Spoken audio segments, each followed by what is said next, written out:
In that session, Chesebro admitting he helped transport those related fraudulent documents signed by Trump electors to Capitol Hill to try to use them in the January 6th coup plot. That's big. That's a Trump lawyer confessing and detailing a link from those plots on the ground, including some in Georgia that may have seemed admittedly small or random, and stretching it all the way back to January 6th itself. Kenneth Chesebro, who's one of the co-defendants in the Georgia election interference case, and of course took a plea deal and very likely will provide some testimony that could incriminate others in that case, is now planning to meet with investigators in 2 states, Arizona and Nevada. And they're apparently looking into the fake elector scheme that was carried out in their own states. And since Chesebro, through his plea deal, had agreed to cooperate with investigators, they have now asked him to cooperate in Arizona and Nevada as well. So in a new report by the Washington Post, Chesebro was among 19 people, including Trump, originally charged in Georgia with crimes related to efforts to overturn the results of the 2020 election. A 98-page indictment secured by Atlanta area prosecutors portrays Chesebro as central not just to the convening of alternate electors, but also to the strategy for disrupting and delaying the joint session of Congress on January 6th. So as I mentioned earlier, he pleaded guilty, he took a plea deal. And as a result, he ended up pleading guilty to 1 felony count of participating in a conspiracy to file fake documents. Prior to the plea deal, he was actually facing many more charges, 7 felony charges, including conspiracy to commit forgery and conspiracy to file false documents, as well as violation of an anti-racketeering act originally aimed at dismantling organized crime groups. Now, separately, Chesebro has also been approached by prosecutors in Arizona and Nevada who are investigating whether the Trump slates of electors who gathered in those states broke any laws. A grand jury is examining the Nevada case, and Chesebro is expected to testify in front of that panel. He plans to travel to the state this week. So I'm gonna break down exactly what's currently happening in both Arizona and Nevada. But before I do, I think it's important to remind you all that the fake elector scheme didn't play out exactly the same way in every state. Some of these fake electors were a little smarter, and they insisted that there would be a provision in the documents that they signed indicating that their elector status wouldn't really matter until certain things are adjudicated in court. So where are the details on that? Okay, so basically, states like New Mexico, for instance, the electors wouldn't sign any documents until there was agreement and documentation saying that they wouldn't carry out any scheme or be considered electors until the ability to be considered electors is adjudicated in the courts. Yeah, so first comment I have on this is told you. Chesebro, I said, was one of the most important members in this criminal indictment, and if he flipped, that it would be a giant difference maker. Why did I say that? Because he's the one that wrote the fraudulent elector memo.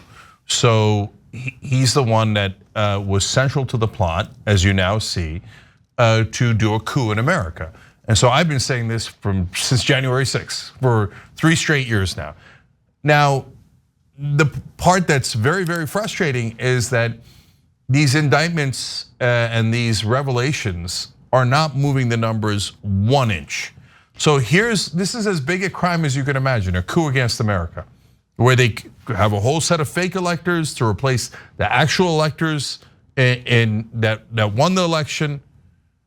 And yet it's not making any difference politically at all. In the last poll, Emerson poll, Trump is up 8 points now when everybody's in the race, okay? And remember, the Democrat has to win by 5. So if things continue as they are, Trump is definitely gonna get back into office, and he's just gonna wipe away all of these crimes. And so all the federal charges will be gone instantly. Now this is Fulton County, so he can't wipe this away. Well, what difference does it make? They're gonna really arrest the sitting president and put him in a jail in Atlanta? They're not gonna do that. Well, it appears that there's a grand jury situation in one of the states that we're talking about right now. So it's very likely that charges could be filed in that case. That's the reason why they're talking to Chesebro. But the other thing I wanna just note is that apparently some of the testimony that Chesebro has provided to prosecutors could be damning to Trump, although his lawyer is downplaying it. Chesebro's lawyer is downplaying the impact that this is gonna have on Trump. I don't know for sure what the reality is. So let me show you what I'm talking about, and then we'll break it down further. According to the Washington Post account, he says, your client says he briefed Trump, not just to take photos, that he was a briefing. Are you disagreeing with your client, or are you saying the Post got that wrong? I don't know who it is that's telling the Post these issues. I know Mr. Chesebro has never spoken to the media. We have a specific request within the actual sentence itself that Mr. Chesebro not speak to the media. So I'm not sure who the quote leaker is or who gave that information. Do you have reason to believe that information is false? I'm sure he talked to the president when he was there. I'm not here to say one way or the other because I don't know who's leaking it as far as that goes. Okay, sounds like a great defense. But nonetheless, what Ari Melber was talking about there was Chesebro speaking to prosecutors and saying that he personally briefed Donald Trump on the fake elector plot. Yeah, and so if that's true, that's damning evidence. But look, this is why the hypocrisy of the establishment drives me crazy. On the day that Henry Kissinger died, we talked about how he led to the deaths of millions of people, never got charged, never brought up on war crimes. George Bush never brought up on illegal warrantless wiretapping, never brought up on torture, never brought up on war crimes. Rumsfeld could have easily been charged, he wasn't charged. Nobody ever gets charged, and so then when they do charges against Donald Trump, the American people, and especially Republicans, go, oh, okay, so it's selective prosecution.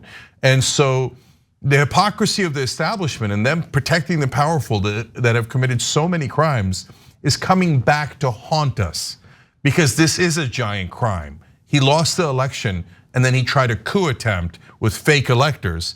But now when you present that evidence, no Republican believes it. And a lot of independents don't believe it. So now the central question, guys, is if there's testimony, if it's televised and the American people see with their own eyes, people that worked in the Trump administration saying, yes, we were trying to overthrow democracy, is that going to make a difference? And right now, I don't know the answer to that, and I'm pretty skeptical that it'll make a difference. And that's damning. I've been thinking about this more and more because I still value our democratic process. It's obviously not perfect. Every single general election is the same exact thing. Both candidates suck. Who do we choose? Lesser of two evils. It's exhausting. So I get it, I get the frustration. But I think that when you take a step back and you look at the broader picture, when Americans look at what their lives are like, and as they see certain issues like economic inequalities get worse year after year, election cycle after election cycle, the hysterical nature in which they see these cable news hosts freaking out about the dismantling of our democratic process is probably something that they roll their eyes at, because they're like, well, this democratic process hasn't really done much for me. So I think that might be part of what's fueling some people's continued support for Trump, despite the overwhelming evidence showing that he did in fact attempt to overturn the results of our democratic process. Yeah, and lastly for me is, look, as we've talked about many times on the show, there's different bubbles and everybody lives in a different bubble, and they don't know that they're living in a bubble. They all think this is reality and everybody else is crazy, right? So that's why the establishment also lives in a bubble. They don't see real people at all. They can't understand them. They don't even realize that they think differently. That's why you'll see headline after headline, new shocking revelation about Donald Trump. Brothers and sisters, nobody's shocked, right? Like you guys, oh, this is a big revelation, as if it's gonna make a big difference.